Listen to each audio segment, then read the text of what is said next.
Euh, Maintenant, on passe à un deuxième prix, ou en fin de compte, c'est une bourse. Je vais demander je pense que c'est Micheline cette fois-ci, ou c'est Michael? C'est Michael. Michael, alors je vais demander à Michael David Miller de remettre officiellement la bourse du fonds Hubert Perron. Merci Tristan. Puis merci à vous tous et à vous toutes d'être présents et présentes ce soir. Comme vous le savez bien, ou très bien, les activités comme le CPI nous permettent d'apprendre de nos collègues et d'améliorer ou même de modifier notre propre pratique professionnelle. Ces activités nous sont extrêmement importantes pour notre formation continue, que ce soit à une échelle professionnelle ou personnelle. Un autre moyen de partage peut-être sous-exploité au Québec et surtout, je dirais en français, il s'agit de la partage professionnelle écrite. Je pense notamment à nos revues professionnelles comme Argus de la CBPQ, à la documentation et bibliothèque de la FMD ou même au blog La Tribune des compétences informationnelles, qui forment ensemble les trois nos principaux lieux de partage écrit professionnels. Hubert Perron, c'est la raison pour laquelle je parle aujourd'hui, c'est pour le fonds Hubert Perron. Lui, il a reconnu l'importance des acteurs et actrices des milieux documentaires à partager entre collègues.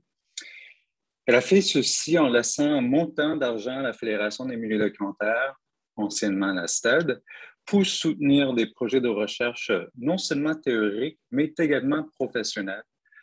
Il savait que pour faire avancer, pour contribuer à l'amélioration et pour valoriser les milieux documentaires, il fallait que les bibliothécaires, que les archivistes et que les autres professionnels des milieux documentaires entreprennent des projets de recherche et par la suite les partager avec leurs collègues, que ce soit par l'entremise des conférences ou aussi par des publications écrites professionnelles. Donc, pour continuer à offrir cette bourse, qui est la bourse du fonds Hubert Perron, la Fédération des milieux documentaires a besoin de votre aide pour assurer la pérennité du fonds. Le fonds vit sur votre générosité, bien évidemment. Donc, si vous voulez contribuer au fonds, vous pouvez le faire sur le site web de la FMD, qui vient d'être mis dans le clavardage. Tout don de toute taille nous permet de continuer à offrir cette bourse à nos collègues des milieux documentaires.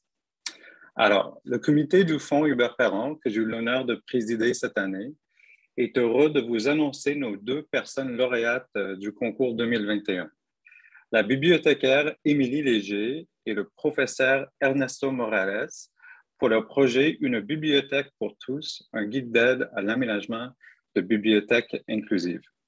Émilie Léger est bibliothécaire scolaire au Centre de services scolaires des Premières Seigneuries et Ernesto Morales est professeur agréé au département de réadaptation de la Faculté de médecine de l'Université Laval.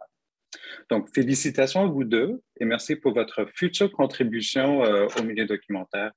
Et je crois que je cède la parole à Émilie pour commencer. Bonjour, merci beaucoup. Moi, Ernesto, nous tenons à remercier les membres du jury pour ce prix. Cette bourse est vraiment importante pour nous, car elle nous permettra de poursuivre notre travail d'écriture de notre guide en accessibilité universelle en bibliothèque scolaire.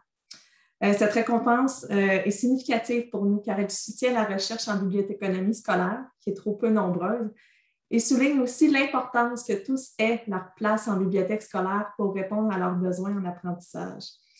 Donc, nous vous remercions de soutenir la bibliothèque scolaire et son accès universel.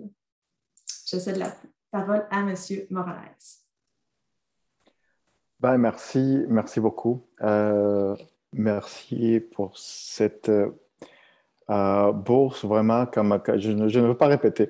Donc, je vais y aller. Je juste voudrais comme expliquer à le reste des gens un peu de qu'est-ce qu'il s'agit, ce qu'on va faire avec cette bourse.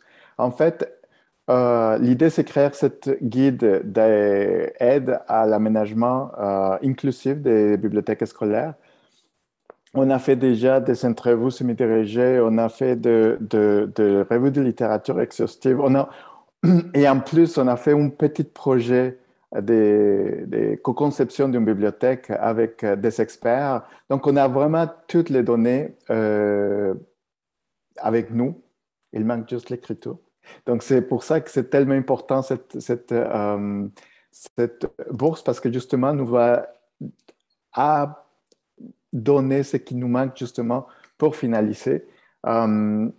Nous, en souhaitant que cette guide contribuera à soutenir les directions, les bibliothécaires, les professionnels en adaptation scolaire et les enseignantes impliqués dans la conception et raménagement d'une bibliothèque scolaire. Et nous espérons vraiment que cette guide pourrait comme peut-être sensibiliser le gouvernement, les commissions scolaires, les écoles québécoises à l'importance de donner des bibliothèques scolaires inclusives, vraiment pour absolument toutes les élèves, toutes les Québécoises. Bon, voilà. Merci. Et pour soutenir aussi l'apprentissage de tous les élèves.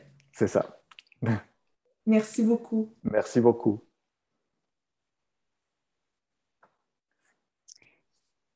Ah, ben merci. Le jury est bien content de vous remettre cette bourse-là. Donc, je vais remercier les membres du jury du Fonds Hubert Perron, Sylvie Delorme, Guy Bilodeau, Maureen Clapperton, Guylaine Blais, Michael Dalvin-Miller et Jessie Fontaine. Merci de votre participation au comité du Fonds Hubert Perron qui a permis de remettre cette bourse.